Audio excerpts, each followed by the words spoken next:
ជំរាបសួរពុកម៉ែបងប្អូនចាបន្ទាប់ពីធ្លាក់ភ្លៀងធ្លាក់ខ្យល់ប្រហែលថ្ងៃនឹងមកនៅស្រុកខាងអ៊ីតាលីរកកង្កែបយកមកធ្វើម្ហូបបានដែរនេះជឿអត់ថាមានភ្លៀងមានកែបដែរនៅនេះមិនជឿមិនបានមើលវីដេអូបង្ហាញចេញមកនេះកង្កែបមានកែបមានគ្រឿងបុកស្ងួតមានប្រហុកមានម្ទេសទាយមើលថាខ្ញុំចង់ធ្វើម្ហូបអី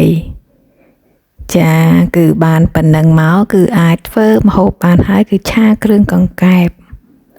តាមពិតទៅកង្កែបហ្នឹងទិញមកពីផ្សារទេចង់ធ្វើកង្កែបបោកដែរប៉ុន្តែគេកាត់ខ្លីៗអស់ហើយអត់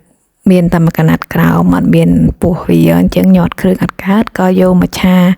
គ្រឿងកង្កែបវិញទៅរបៀបឆាហ្នឹងធ្វើងាយទេស្រួលដូចតែនៅយើងស្រុកខ្មែរដែរទេកាត់កង្កែបនឹងឲ្យបានស្អាតមកចាយើងដាក់ខ្ទះដាក់ខ្លាញ់ហើយដាក់អំពងខ្ទឹមនឹងឲ្យឡើងជើងក្រងបន្តិចមកហើយក៏ដាក់គ្រឿងស្ងួតខ្ញុំមានតែគ្រឿងស្ងួតទេយើងដាក់កូរវាមកឡើងជើងក្រងដែរមកបានយើងចាប់ផ្ដើមដាក់ប្រហុកច្រាំចូលហើយខ្ញុំដាក់ស្ករបន្តិចមកចុងស្លាបព្រាចាឆាកូរវាមកល្មមឡើងគ្រឿងនឹងឡើងឈ្ងុយហើយបានចាក់សាច់កង្កែបចូលសាច់កង្កែបចូលយើងឆាមកសពប់ហើយបានខ្ញុំដាក់ប្រេងខ្យងបន្តិចថែមអំបិលបន្តិចទៅគឺឆាវាមកឆ្អិនសាច់គឺថែមម្ទេសហើយនឹងស្លឹកខៀវហ្នឹងគឺយើងអត់មានម្រះប្រូអញ្ចឹងខ្ញុំដាក់ជំនួសដោយស្លឹកប៊េស៊ីលអ៊ីតាលីហ្នឹង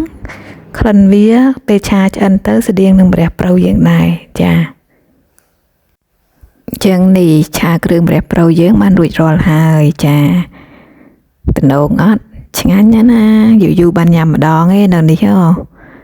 ឆ្នាំមុនឃើញគេលក់ម្ដងដែរទៅត្រង់ជួទិញអត់តាន់ឆ្នាំនេះទិញតអត់តាន់ឥឡូវហ្នឹងបានធ្វើឆាគ្រឿងមួយមុខដែរអ្នកនៅស្រុកអ៊ីតាលីបានញ៉ាំហើយអ្នកនៅស្រុកផ្សេងបានញ៉ាំនៅ